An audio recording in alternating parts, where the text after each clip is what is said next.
Hello, y'all. This is Professor Williams, and I'm gonna break it down to you about how black people are the real Jews. Now let's start.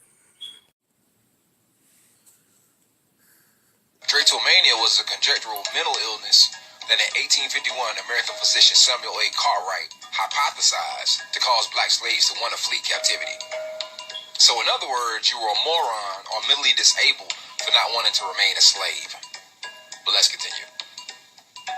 This is the reason why maroon also means bad situation in Spanish, because the word maroon became the international term for runaway blacks who escaped slavery.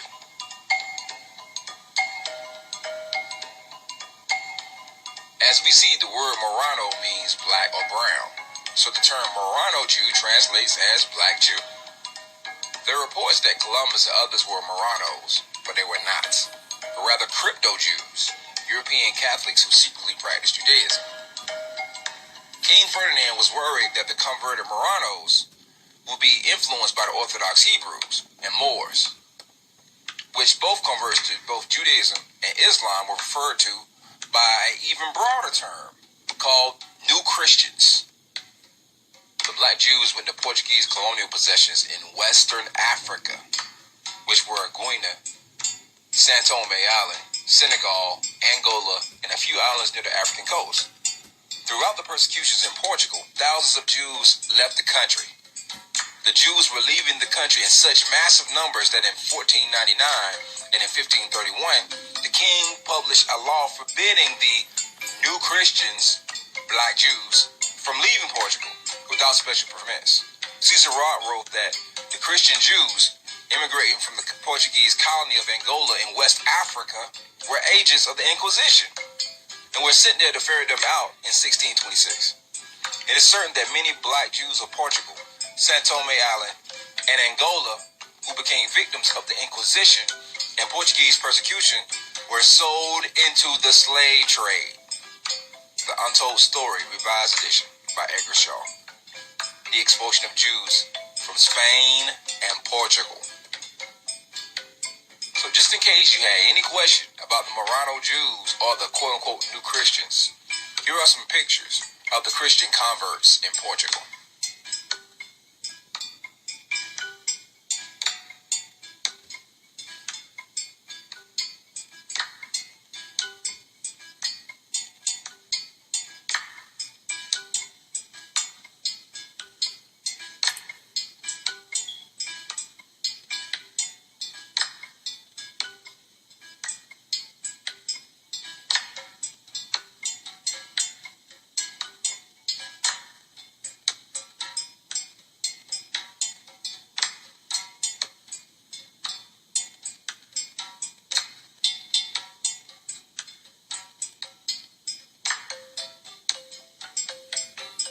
So let's get some. R.H.M. Els gives a graphic description of the Portuguese Jew. Baruch Spinoza, middle-sized, good features, skin somewhat black, black curly hair, long eyebrows of the same color, so that one might know by his looks that he was the descendant of a Portuguese Jew. Waits, when speaking on the Portuguese Jews, says, an interesting gradation of color down to the black is exhibited by the Jews. Especially dark were the Jews of Spain and Portugal. These Portuguese Jews were very dark. J.C. Pritchard. The Duchess of Brandon, the wife of Napoleon's ambassador to Portugal, said this about the Portuguese Jews. The Jew, the Negro, and the Portuguese can be seen in a single person. Nature knows no color line. John Bigelow, who visited Jamaica in the 1850s, saw the enslaved Jews of Spain, or the Sephardic Jews, and witnessed that they were Negroid.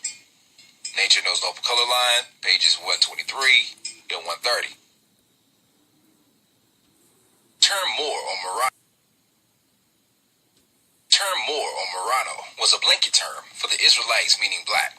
who were taken to the areas of Spain, Portugal, Germany, England, and Rome by the Romans in 70 AD as slaves. But when the Roman Empire fell, these Hebrews took control and ruled those areas and remained there until the European powers took back over, like in 1492.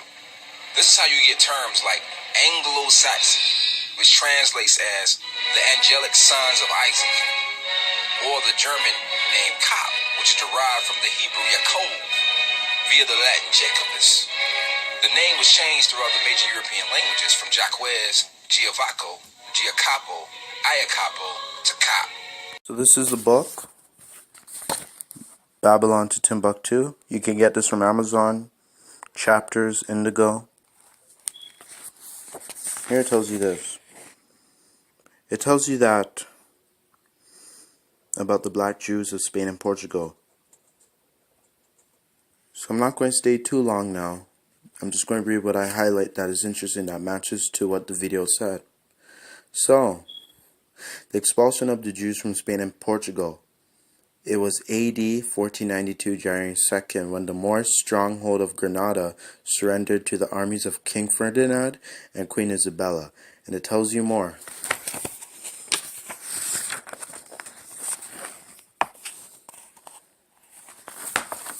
It tells you the Jews who were expelled from Spain and Portugal were scattered throughout the whole Mediterranean coast. It is estimated that over 100,000 Jews departed from Spain and Portugal during the persecutions and the expulsion. Some of these Jews went to Northern Europe, Italy, and Turkey. This is where you had Israelite Moors that colonized those countries and built up Europe. But most of them went to Muslim countries of Northern and Western Africa. Alright? The black Jews who were left behind were deprived of their freedom and sold into slavery, like Jamaica and those places. When the Jews were expelled from Spain, about 100,000 entered Portugal. Then from Portugal, you had ones that fled into Africa. There's more.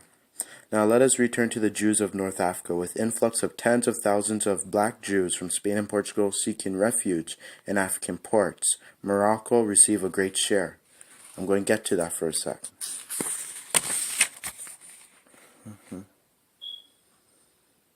That the other Jews existed at least in east of Sudan, Chad, Sudan, and Ethiopia. A black-skinned population with some of the Feleshi, which are generally known as the Tuaregs.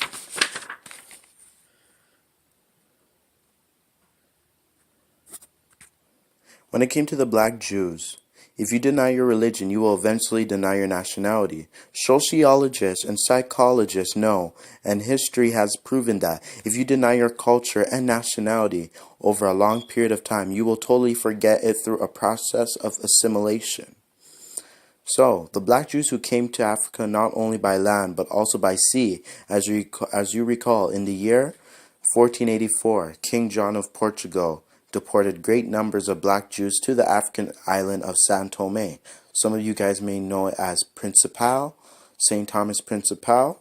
So the island of São Tomé near Nigeria and the Cameroon was discovered by the Portuguese in 1471, and it was established as a penal colony to this island of Jews who were sent who would not accept baptism. It is obvious that the Jews were deported to São Tomé not only to mete out punishment to them, but King John's ulterior motive was to establish a commercial base with sophisticated black Jews in his growing empire in Africa.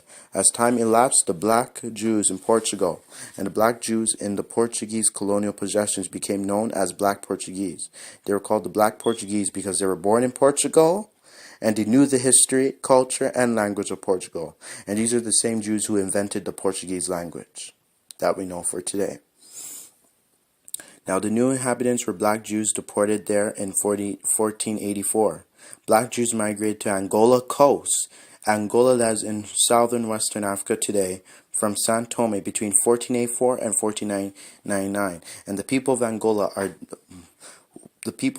who come from the Umbundo people, the northern and southern Umbundo people, are descendants of the black Jews who came from Portugal, Spain and Portugal, and were from the tribe of Judah. These black Jews went to Portuguese colonial possessions in Western Africa. Remember that the Portuguese colonies in Western Africa were Guinea, San Tome Islands, Senegal, Angola, and few islands near the African coast. Now we're dealing with the Black Jews of Angola, and I'm going to go online and tell you more about the Black Jews of Angola. St. Paul Luanda began like San Tome as a penal colony for the punishment of criminals in Portugal. Many of these Black Jews were considered criminals. Also, many of these Black Jews of the land of Angola, it is said, came from San Tome Island. So the people of Angola, it is said they came from San Tome Island before they eventually migrated into Angola. So all available evidence indicates that the Jews of Angola coast were Portuguese Jews outcasts, and many of these Black Jews were established inland and along the coast of Angola, the Congo, and Gabon. And if you guys want to watch my African ancestry results, I'll put the link in the description. My results came back Gabon.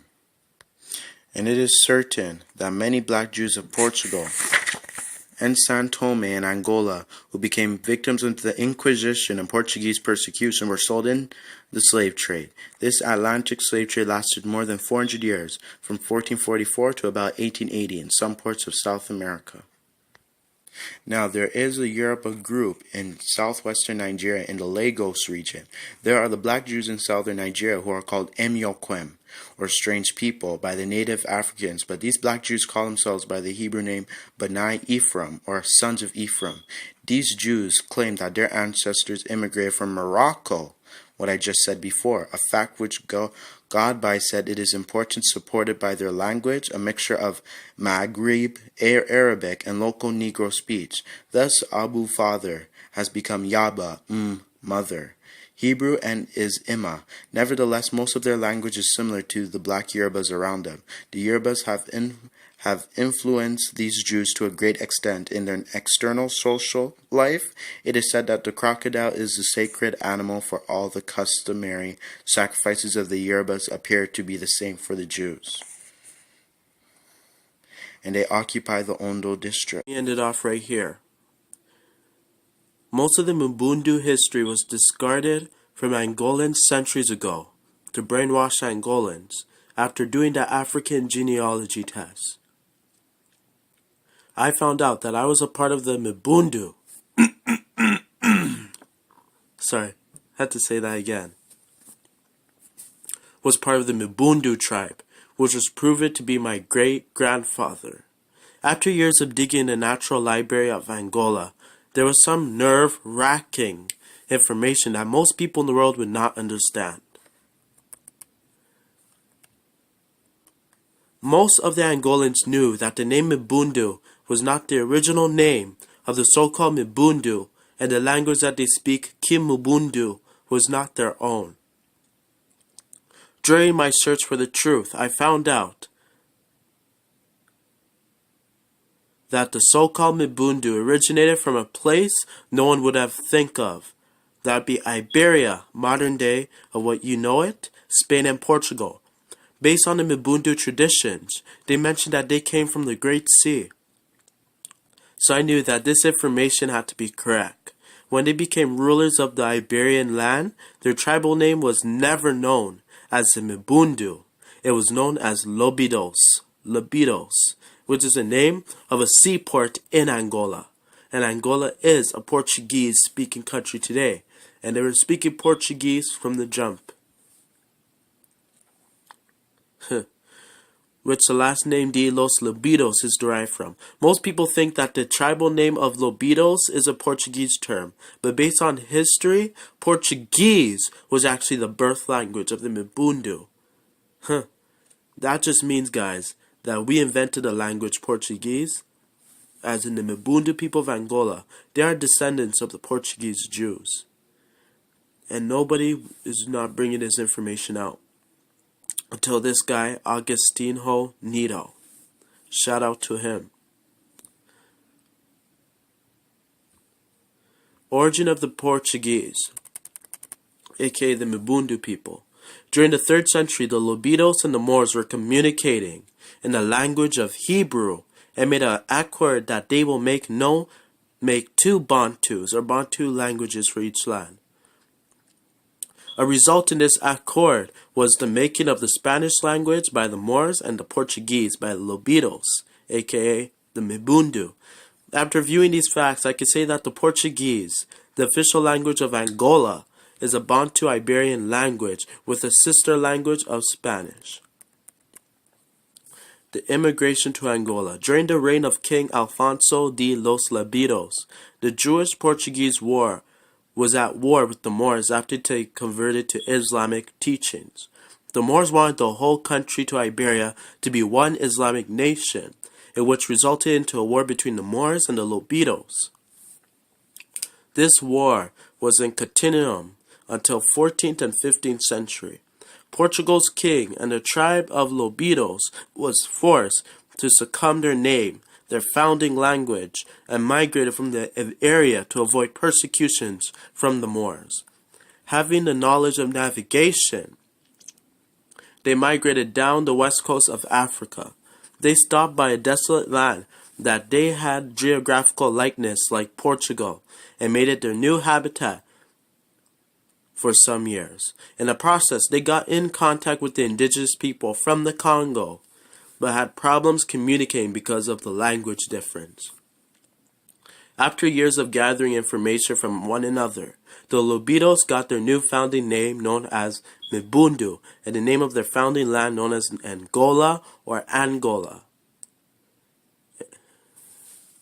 And during my research, I found out that our tribes, that King Alfonso de Labidos, first said we are in fact Portuguese, but our mother country is by the sea of meditation. Never denounce your faith, and we must never forget our birth language of Portuguese and Hebrew. This proves that the Umbundo people did invent the language Portuguese because their language comes from that language, and they're the same people that were there and established that country as well, until they had to flee into Angola and other places as well. Alright? And I'm going to give you another fact, another proof how we are the real Jews. That's why it's important to research, guys. Hear this. Afro-Jamaicans, full or partial black African descent. The first Africans that were brought came in 1513 from the Iberian Peninsula. So why would they tell you that? They know something. And just like what that video said, the black Jews from Spain and Portugal were sent off as slaves into slavery in Jamaica, Haiti, Dominican Republic, and other places as well. And the Spanish and Portuguese descendants like the Umbundo and other people, they were sent off as slaves as well. Now there's more. This is the slave embarkment. Bida Biafra. Isn't that the same place? Nigeria, Cameroon, Equatorial Guinea, and my African ancestry, Gabon. Now those are the same places that the Spanish and Portuguese Jews migrated to. And they were taken as slave ship into Jamaica. And same with West Central Africa, the Congo, and the Umbundo. These are the same people I've been talking about before. This tells you a fact, and it's not just them that were sent off to Jamaica. The same people, the same Spanish and Portuguese Jews and their descendants, when they were put on slave boat, they were sent to Jamaica, Haiti, Antigua, Dominica, Barbados, Trinidad, etc. So I'm just here to tell you guys that I prove my point, that we are descendants of the Spanish and Portuguese Jews. And I will do more videos on the list of African tribes that are descendants of the ancient Israelites. Stay tuned, like and subscribe, and support my channel. Shalom.